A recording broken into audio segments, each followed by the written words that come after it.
Төлеби деген атамыздан сұраған екен дейді, осы қандай жанұяны елге толық үлгі етсе болады деп. Сонда Төлеби атамыз айтқан екен, іргесінен қызы кетпеген, есігінен келіні кетпеген, қариясының желігі кетпеген, ұл-қыздың дос-жаран серігі кетпеген, қариясы бала сияқты, баласы дана сияқты, иті басын көтеріп білмейтін, малы себепсіз кісінің шаруағына кірмейтін, өзінің адал еңбегінен басқаны білмейтін, жанұяны елге толық үлгі етсе болады деген екен.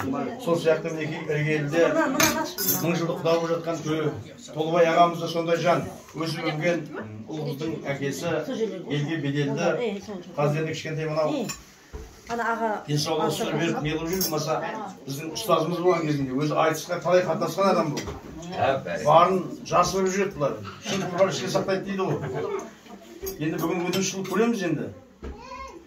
Көке? Мына Әбіш Кекілбаев деген атамыз айтқан екен дейді, жүйріктігіңді білгің келсе дейді, ат-баттаған ауылға бар, құлын кезіңде көрмедім деп сипамай жібермес шалыңды, жігіттігіңді білгің келсе, азамат өскен ауылға бар, атаңмен табақтас болмадым деп сындыра қоймас сағыңды дейді. Мінекей, құл жиналып бас болады дейді, біріктер құдайы болса, құм жиналып тас болады дейді, біріктер лайы болса дейді. Мінекей Алла қалап, бұл мінекей бас біріктер өткен жайымыз бар. Төке, немерем құтты болсын.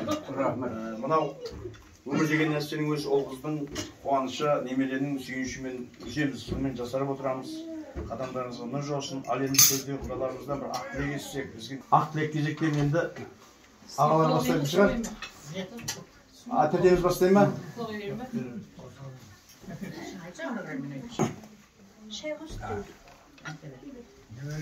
Құтты болсын, үлкен азамат болсын, бәріне денсаулық, ақ тілеймін.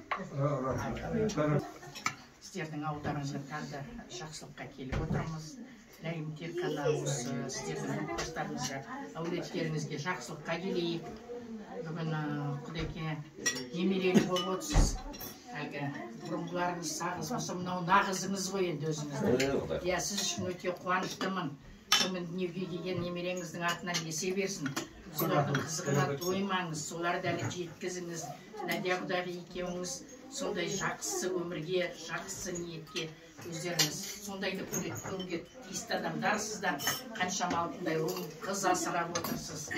Әулетіңіз өскен, өте өнегелі, бәрі тәртіпті. Бүгін бірінші жыл емес көріп отырған сіздермен дастархандас болғанымызға Аллаға шүкір, кеше кішкентай ғана қыз баламыз келіп еді сіздердің үйлеріңізге, сіздерге немере сыйлап отыр. Сондықтан уже біз жақын туыстай болып кеттік. Бір-біріміздің жақсылығымызды әрқашанда өстіп, мақтанып, бірге тойлап жүре берейік. Ең бірінші осы әулет аман болсын.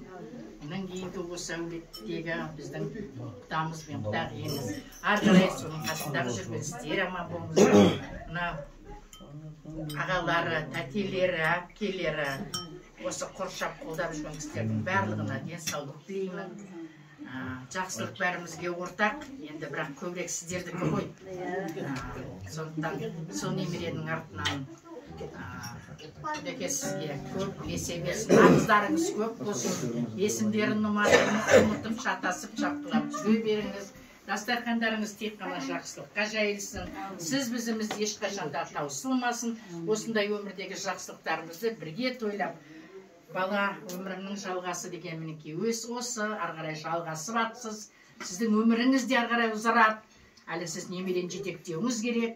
Алла жазса көрсетсе сол жақсылығының бәрінде бірге жүруіңіз керек. Сол үшін осы